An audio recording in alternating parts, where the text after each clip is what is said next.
Olá a todas e a todos, está começando agora mais um Brasil de Fato Entrevista e hoje um programa especial. Nós vamos entrevistar Claudia Cruz, que é candidata à presidência dos Estados Unidos.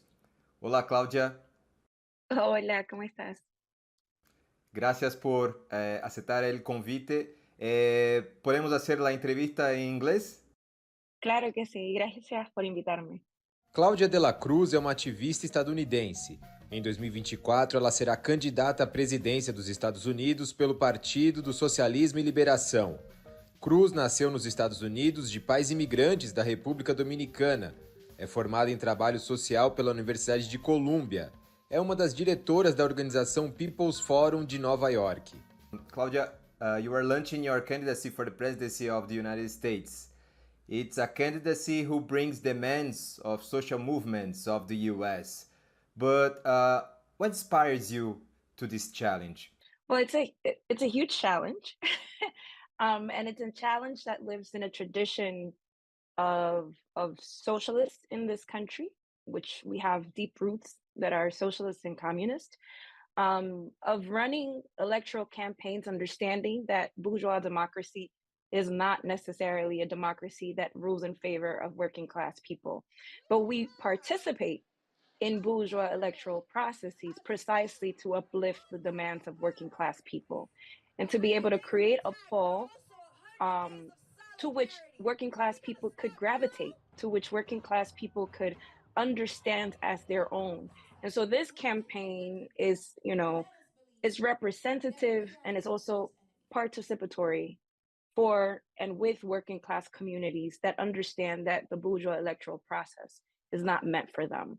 We are living in a context in the United States where people are actually coming to the understanding, deepening their class consciousness, and mobilizing. We've seen many months of mobilizing in support for Palestine, and in connection to that, making the clear connection about how our tax dollars are utilized for US imperialist wars. And so people are coming to an understanding that the Democrats and the Republicans don't serve their interests. And in fact, that the Democrats and Republicans are there only to do the political bidding of the ruling class. And so, in that context, we are creating a socialist campaign to provide socialist solutions for our problems. As you said, we are here. We are in Brazil. We saw a rising of socialist movements, socialist ideas running in the society in the U.S.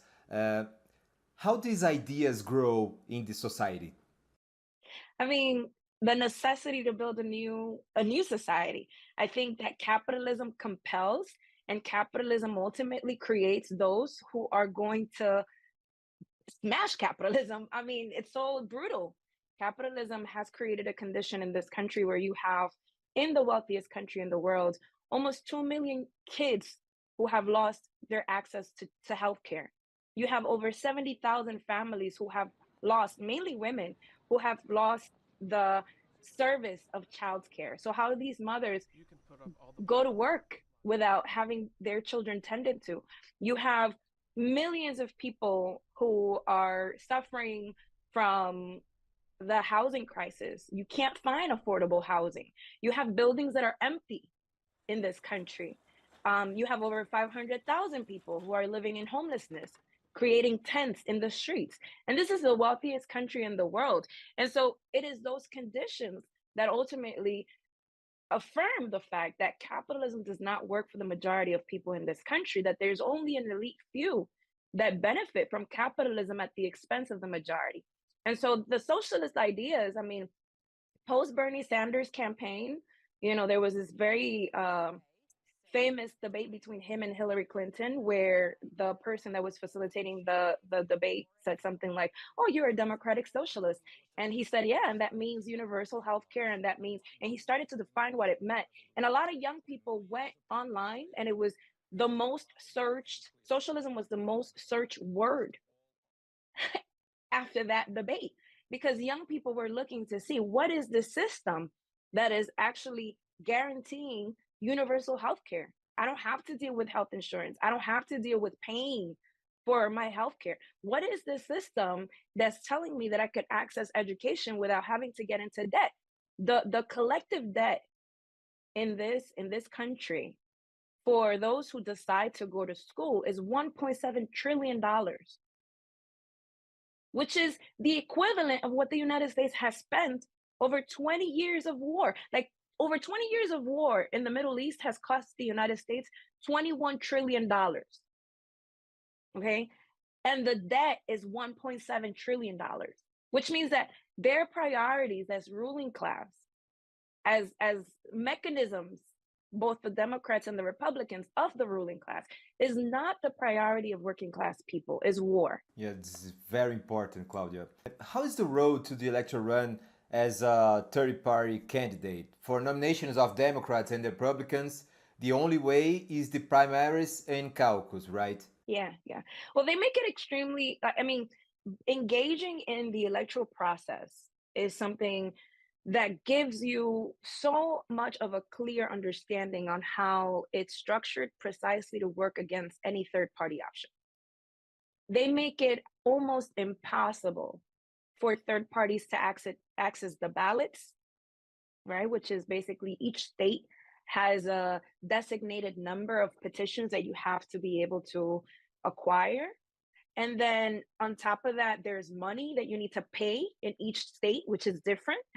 Like, for example, in New York City, you need to get at least 45,000 signatures that then need to be kind of filtered and verified. But in order for you to do that, you need to probably acquire double those signatures. So you're not going to get 45,000 signatures. You need to get at least 100,000 signatures for them to be verified in terms of the names and the numbers, the addresses of people. And then you have to pay to access to be able to introduce that documentation. In relationship to ballot access in Texas, it's over 130,000 signatures you have to be able to acquire. Right. And then you have to double that number to be able to make sure that the verification of signatures are right. And then you have to pay. And so none of that is required from the Democrats or the Republicans. That's only required for third party candidates. You don't have access to debates. I mean, unless you reach a certain percentage, I think it's 5% of the votes in a given election, you don't have access to these debates that are publicized in the national platform. So how do you get your political platform out? How do you get your ideas out? How do you get your program out if you don't have the equal footing as the Democrats and the Republicans? You know, there are ways in which they utilize the media, their media, the New York Times, the Washington Post, to precisely attack and go after some third-party candidates. I mean, it's very challenging. You used the word challenging earlier. And I don't think that does it justice. You know, it's intentionally created for the Republicans and the Democrats to be the only options for the majority of people. And so it's hard. It's possible, I think, the historical context in which we are, where the gaze is being lifted from the majority of people in this country. Not everybody in this country actually votes. There's a large majority of people who does not vote for many reasons. There are people whose rights are stripped away from them, like people who have been incarcerated. They don't have the right to vote. The entire island of Puerto Rico, which is a colony of the United States, and our citizens, they don't have the right to vote for their president. You know, it's a colonizing relationship, but they're given citizen, but not allowed to vote. And so, but in Hawaii, people can vote, right? People in Hawaii can vote. You know, and again, it's still a colonial relationship. And so, I think, given that reality, and given the fact that we are in the context in which we are, where again people are becoming more and more aware, there's an opportunity to build a political instrument of the working class. So approaching the electoral process not as a way of actually entering, although that would be great, entering, you know, the White House, earning, the win and becoming president, more so creating a moment and building a momentum and actually redirecting the energy that is often co-opted and taken into the electoral process, and basically people give their power to whoever wins the elections. Is how do we take that power back, and how do we utilize it to build an independent movement of working class people and an independent political instrument of the working class? For the basis, it's important to grow from the basis. Yes. We are gonna talk about Trump, but first I want to ask you about the Democrat Party. As all of the Democrats who came before, Biden has this strong imperialist rhetoric. The last chapter was the blank check for the genocide perpetrated for Israel against Palestinians. Is this one of the reasons for a third candidacy, as you said in your last question? It's a problem for American politics to have just two official parties, Claudia. No, it's a challenge. I mean, ultimately, the two parties are there to sustain the imperialist project. And so if we step back and we see at the history of the United States, be them Democrats or Republicans, they have all closed ranks to defend US imperialism. They have all closed ranks to defend US capitalism at all levels, be that at a local level, at a regional level, at a national or international arena. That's what they have done. And so when we see what's happening in Palestine, and we see the attacks that Palestinians have undergone, not for the last 4 months, but for the last 75 years, it's precisely because the United States' interests are embedded in having Israel be an outpost of the US. In 1983, Biden said, if Israel wouldn't have existed, we would have had to create it, which they did. Because for them it's a matter of expenditures. They spend $4 billion a year on Israel so that Israel could do its bidding against Palestinians and the rest of the Middle East. And he said that he doesn't need to be a Jewish to be a Zionist, right? That's right. And he is a self-proclaimed Zionist, And if you look at Congress, a lot of the Congress representatives are more willing to go to bat. They are more willing to defend Israel than they're willing to defend their own constituents in their communities. They don't fight as hard to get people access to healthcare. They don't fight as hard to get people the right to unionize in Congress as much as they fight to put out a resolution that says we back up Israel and the genocide that it's carrying out. And actually doing anything against them means that you're an anti-Semitic. And so we have to be clear that this is bipartisan. I mean, they just passed a bipartisan bill that would fund Israel, Ukraine, and Taiwan. $95.3 billion. $95.3 billion when people in this country are literally dying from poverty-related issues. And you're going to send $95.3 billion for war? That means that their interest is, again, not the interest of working class people in this country and not the interest of working class people elsewhere. It's capital. And so that's what they stand for. When we see that, the US is so comfortable with saying we need to expand NATO and literally instigating, because that's what they did. They instigated this war on Ukraine. They instigated that. Russia had all of its right to say, we don't want missiles around us. I mean, if that were to happen in the United States, that a big conglomerate of nations come together and build some sort of, military threat where you have all the missiles pointing into the United States, you're going to tell me the United States is not going to react? That's what Russia did. And then they want to frame it as, we care about Ukrainians. You don't care about Ukrainians. Actually, that's also cheap labor for you. Having Ukrainians die like they've been dying for the purpose of a proxy war and the expansion of NATO and the continuing attack on Russia and China. And so we need to understand this question of the Democrats and the Republicans from a larger frame, from a larger political project. It's not about them individually. They're two sides of the same coin.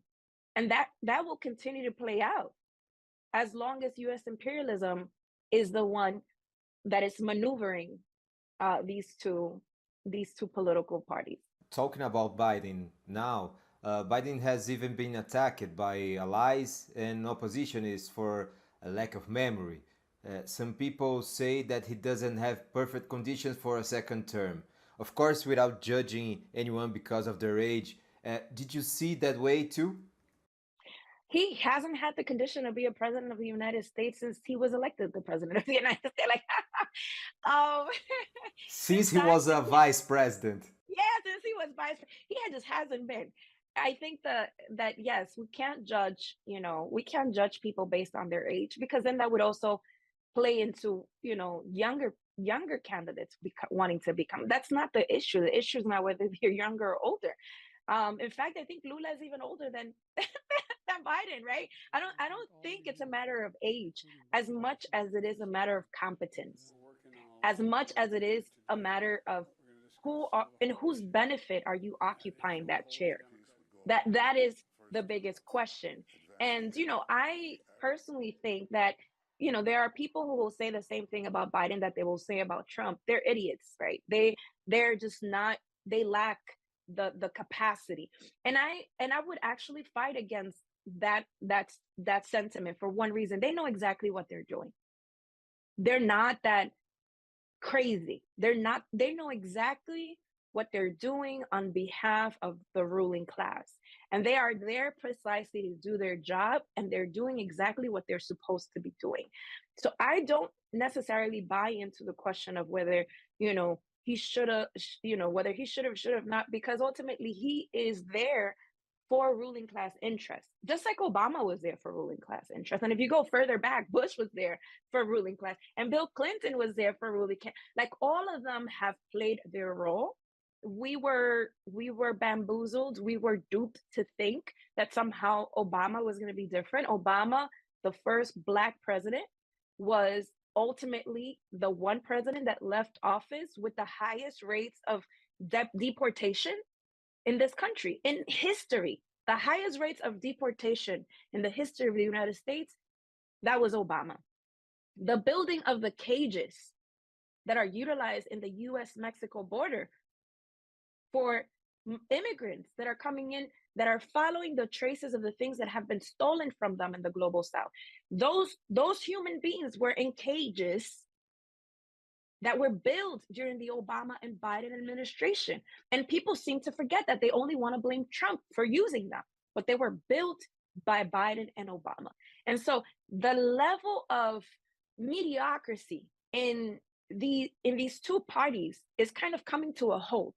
People are seeing it. They're seeing it for the deficiencies and the mediocrity and the lack of competence that has always been there. This is not new. It's just it's hit a point where people are not willing to take it, but it's always been there. And so I think, being able to kind of get out of the narrative of like, it's not a matter of loss of memory. Actually, this whole like argument about his loss of memory comes together with Biden having stolen some documents after his vice presidency with Obama around questions of Afghanistan and the Middle East. And so documents from remember. White House. Yes. I mean, so it's not like that's like and he actually doesn't want to be thought of as someone who lost his memory, because he's very much of an egocentric human being. So he doesn't want to be thought of as someone who's losing their memory, but that's also a way for him to get out of criminal activity. This man's a criminal. And so we can't buy into it. Whenever we hear stuff like that, we need to kind of dismantle the layers. Like, why isn't you saying this? And it's basically to save him from being seen as what he actually is. Claudia, on the other hand, domestic politics is not so faded, right?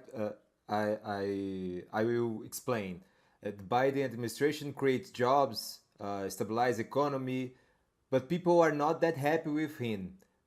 I guess you said some things that people are upset with this presidency, but what these numbers are related with the rates of the Biden administration? The thing is that the numbers don't reflect in real life. You know, the economy is better for the rich. The economy is better for those who have stocks and bonds, you know. And even then, there's a lot of small banks that are going to hell. There's a lot of small banks that are actually crashing. And so their idea of how they've been able to develop this economy has also been at the expense of working class people, the rolling back of rights and social services. During COVID, they created a lot of programs that were there not to save the people, but to save capitalism, to keep people going and keep people working. And they were programs that actually helped people, like the child tax, the child tax. They were able to cancel, or not cancel, but they were able to help people in not having to pay rent. So there were rent freezes that took place. So people didn't have to worry about paying rent for a period of time, you know, or they wouldn't be fined if they could. So there were a whole bunch of programs. People were able to get a little bit more money. All of that was taken away. Student debt forgiveness for a short period of time. In October 2023, when those debts were reinstated, meaning people had to actually pay, over 60% of the students did not pay back what they were meant to pay because they just can't. They can't. People are not able to sustain life. And so for them is also, why do you feel the way you feel about the economy? It's not a feeling. People just don't feel negatively about the economy. People are experiencing one of the worst economic crises in a long time. I dare to say over 30 years. Like, this is one of the deepest economic crises. And then you also don't regulate corporations. And so price gouging is happening. Claudia, just coming to the end of our program, but I want to do two questions for you that's important. Trump had been leading the primaries of Republicans. Nikki Haley, the last candidate to compete with him, lost the last primaries for a blank answer, no one of the candidates. So Trump will be the official candidate of the Republicans. Of course, yeah. With so much process against him, did you think that he's gonna be free in this election run? That's a good question. So he was in court recently because one of the states, I believe it was Oregon, took his campaign to trial, and they voted that he was not deemed to have ballot access and run for the presidency of the United States in that state. And so Colorado? the Supreme Court, I think it was Colorado, yeah. And so he took that case into the Supreme Court. And all of those judges, except for one, which was Sotomayor, who's a liberal, was gearing towards Trump, right?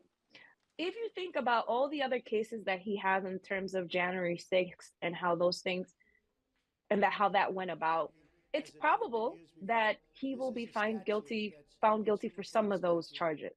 Now, does that mean that he won't win? I don't know. And the reason that I say I don't know is because, again, there wasn't a defeat of the neo-fascist trend in the United States. There wasn't a defeat of what Trump represents. And there hasn't been an advance in the needs of working class people in this country. Therefore, you would have to come to the conclusion that this tendency that is supporting Trump is only becoming stronger because the Democrats didn't do anything to fight that. In fact, they did everything they could to fortify that because they did not, live up to the promises and the expectation of people that said, let's get together in support of Biden to be able to ensure that Trump doesn't come back. It was a failed strategy. It didn't work. And so, whether he is going to be capable or not, my sense is that he will be. At the highest court, they're already saying, he could totally run for president. And actually what happened in Colorado is something that maybe, it shouldn't happen in the rest of the states because it doesn't allow him a fair chance. Claudia, the 19th February is the day that people have called the day X for the Julian Assange process, when it's going to happen the public hearing of the journalist. The idea is to avoid extradition to the US, where he's probably going to face a huge conviction. This process against him, it's full of wrong decisions in a coalition of US and Britain, right? I wish we lived in a society where we didn't need whistleblowers. I wish we lived in a society where journalists were able to say the truth and didn't have to face persecution, because that's the only thing that Julian did. He said what was truth about these wars, about the way in which this political system and economic system works. His only, like many other political prisoners, like Mumia Abu-Jamal, Leonard Peltier, and so many, their only, crime was telling the truth and fighting for the people and making sure the majority of people in this society knew that we have to fight for our liberation that is not granted by the system. And so I feel like this, fight along the freedom of Julian Assange, which is ultimately what it is. It's fighting for his freedom, fighting for his ability to go back to his family, to be able to continue to live a life that he deserves, that we all deserve, and not be punished by criminals. Because that's what we just talked about. Trump is going to get away with everything he's done. That's what's going to happen. He's probably going to get a slap in the wrist, but he will continue to do what he has always done. Whereas you have a man who, again, told the truth, and it's been proven that he told the truth, and is being criminalized for doing his journalistic duty. And so I think, as people in the United States, we have a responsibility towards Julian. We need to fortify our campaigns to make sure that he's free, that there isn't a process of extradition, knowing that the United States is going to go full blown in his attack. We can't afford to be complicit in that. Claudia, thank you for this interview. Thank you so much for having me. Thank you. E a você que nos acompanhou até aqui também, meu muito obrigado. Lembrando que o programa está no YouTube do Brasil de Fato, da TVT, também na TV, pela Rede TVT, e também como podcast na sua plataforma de streaming favorita. Na próxima semana voltamos com mais uma entrevista. Tchau, tchau!